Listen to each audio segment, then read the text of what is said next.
Hello, what is the gear to you, and welcome back to Let's Play Tetris Effect. In the previous episode, we talked about Disney a lot. And in today's video, we're going to be gushing over the prettiness of the backgrounds again, because this is such a pretty game. Just look at all the bubbles in the background, making those little orb thingies. It's so cool. Alright, so let's continue on over this way, and do that. And that.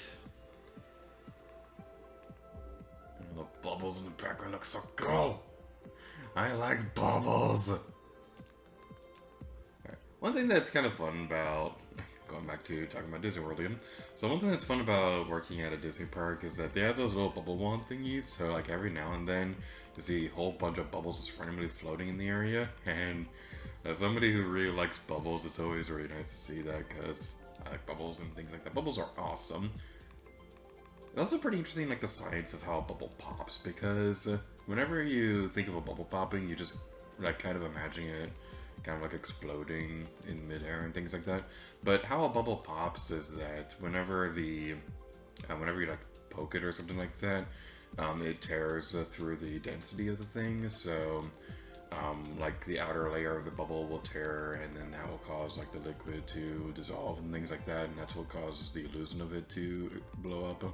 And when it pops on its own, it's because like the outside layer of it is getting kind of like thin and things like that, so it can't really hold its own weight anymore, and so it kind of blows up on its own, as though it's more so like the air tearing through it. So that's pretty interesting.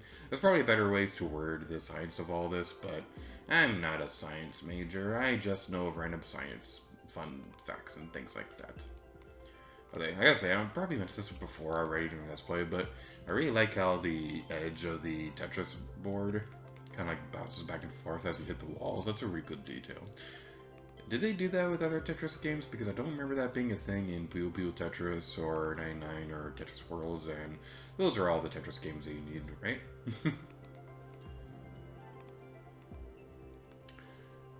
And let's move that right there.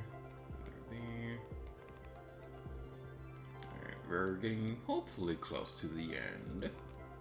I'm sitting a little bit further back than usual, so I can't exactly read how much we have. We have 20 out of 30 something.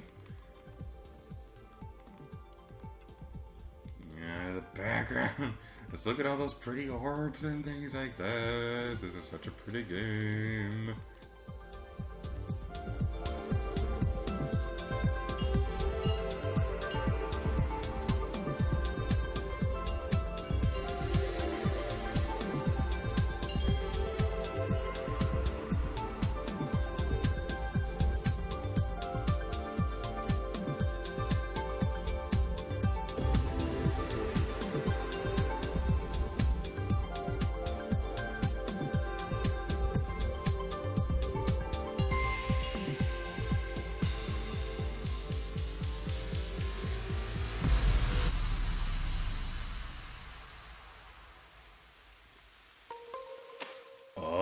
This one is cool. Okay, this is honestly one of my favorite ones in the entire game, and you know what? I know we were just quiet for a moment to appreciate the atmosphere and things like that, but I need to be quiet again for this one, because this one's just so beautiful.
I was quiet for a little bit longer than I expected during that one because I just really wanted to appreciate the background. I just love how that one just starts off on like a stormy night and then it evolves into like a beautiful forest. Oh, it's just so good. And this one is also really nice too. But I won't be quiet for every single one of them because then this wouldn't be a Let's Play. I do often wonder what it would have been like if I just made like gameplay walkthroughs instead of Let's Plays, because like I probably would have better gameplay footage honestly if I did that, but at the same time I like talking over games, so I probably was not. If I did that route instead, I probably wouldn't be making videos today or anything like that. We can move that right there, and that will help clear the way. Secure that. So, as we go across this area, I was just thinking about this in the last stage, how this is a very beautiful game, and this was one that I honestly didn't really think would come to Switch at any point, because, first of all, it was a VR game when it first came out, so like that kind of made me think it wouldn't happen. But also, it was just a very beautiful game in general, so it kind of seemed like it would be too visually intensive for a Switch game. But then it came out anyway, and I was like, oh, well, that's neat.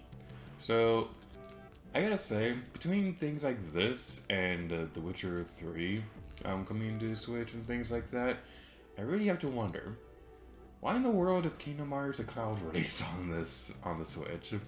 So, like, Sora is coming to Smash, and he's already up at the time this video is being recorded, but I really have to wonder, why in the world is it a cloud release? Like, Kingdom Hearts 3 I can understand. Kinda. Even though the Switch natively runs on the Unreal Engine, it just seems really silly that like all of them are going to be cloud releases and not only the more intensive ones. So basically what I'm trying to say is I don't understand why 1.5 and 2.5 are cloud releases, because that just seems very, very silly. It kind of seems like they decided to make Kingdom Hearts 3 a cloud release on Switch, and they decided they didn't really want to go through the extra effort to make the other ones run on there. Because I can kind of understand why they wouldn't want to go through the effort, because it would take a lot of work to port, because even porting an old game to a modern console, it's not as easy as just make the Switch port button happen. It's a lot more complicated than that. But at the same time, Final Fantasy X and X-2 were remasters of PS2 games, and they got those HD remasters running smoothly on Switch, so why couldn't they get Kingdom Hearts natively running on Switch? It makes no sense. Again, like, Kingdom Hearts 3, I can kind of understand, but even then, the engine runs natively on Switch. Ah!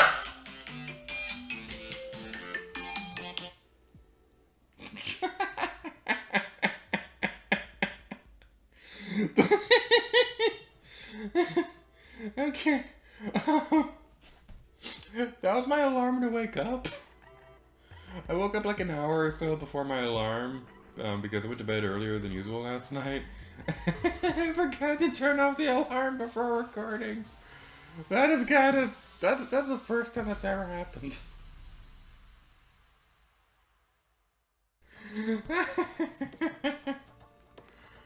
Oh, okay, that was good. Like, normally I'd edit something like that out, but I'm gonna keep that in the video because that was way too funny. Alright. I'm also glad that I'm the only one in the apartment right now, because if I streamed like that while my roommates were in the area, they'd probably be wondering what's going on and things like that. Like, they know that I make videos and things like that, but I usually, even then, I'm trying to record stuff while I'm home alone, so there's no background noise or anything like that. They have been pretty nice about recording and things like that, but even then I try not to do stuff. Somebody's calling me while making videos. Go away, I don't want to talk to you, you're probably smelly and gross.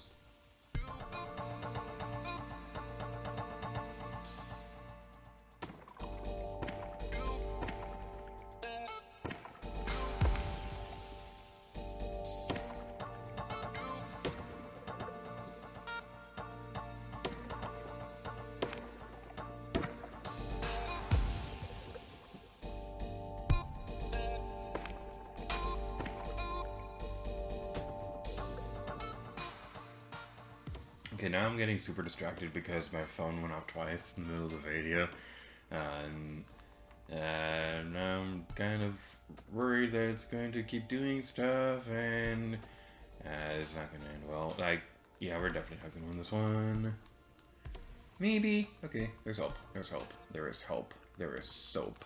There is banana. What?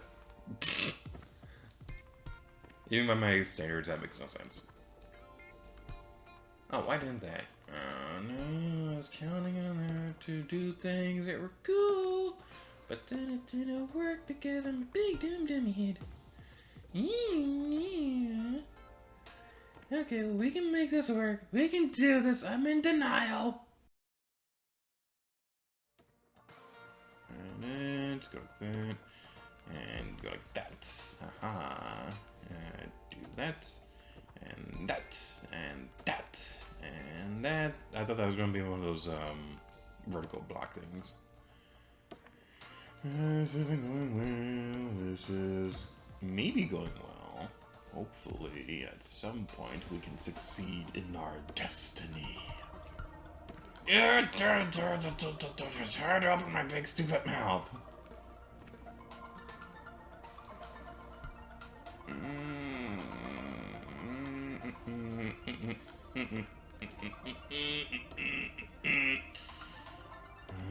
Go that way.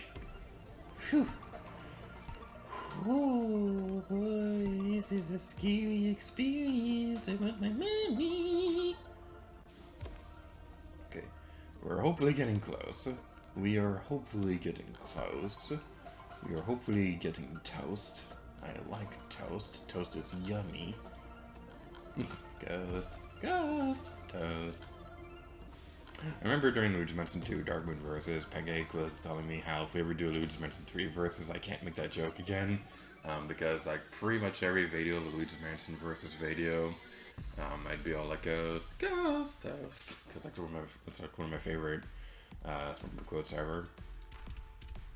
There's a lot of good SpongeBob quotes and things like that. Like, it's funny because, like, I'm 24 now, and even then, while I'm working my job at Disney, I watch SpongeBob cartoons on my phone, during my lunch breaks and things like that. So, yeah, I don't think SpongeBob is something that I'm probably ever going to grow out of and things like that, because I always loved that show. It was my favorite cartoon growing up. That's over there, and actually that's... I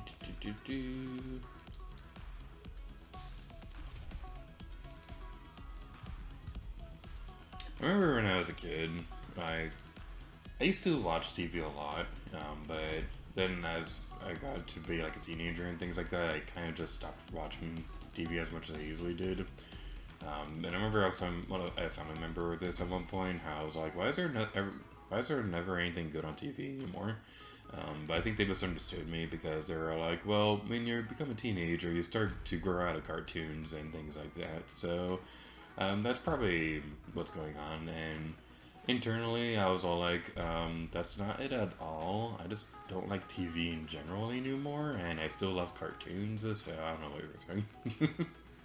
I didn't say that to their face or anything like that, but that's just what I was thinking of in the back of my mind back then.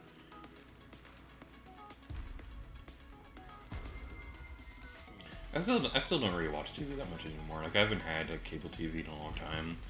If I do watch something, it's probably just binge watching something that I've watched like a billion times already, because when it comes to TV, things like that, I usually just rewatch the same things over and over again. I rarely, if ever, like, go out of my comfort zone and things like that. Like, I've heard great things about shows like King Queens and 2.5 Men and things like that, but I never bother to check them out, because if I'm watching shows like that, it's probably just gonna be like a binge, a rewatch of like How I Met Your Mother and things like that. That was a really pretty firework. I don't like fireworks in real life because I'm on the spectrum and things like that. So fireworks are one of my bigger noise sensitivity things. Because like the actual noise itself doesn't bother me. It's the fact that the firework goes off, and then after like a second later, then the noise happens. So there's like a desync there, and it always throws off my brain, and I just don't like that. They're also loud. I don't like loud noises. But anyway, that's going to be it for this episode of Tetris Effect. Next time, we'll be taking care of Sunset Breeze. That kind of sounds like a level from like Spyro the Dragon or something like that. But anyway, thank you all so much for watching this video. And next time, Lady Gear to you. Oh yeah. Why did I sound evil during that? Let's try that again. And next time, Lady Gear to you. Oh yeah. That sounded worse.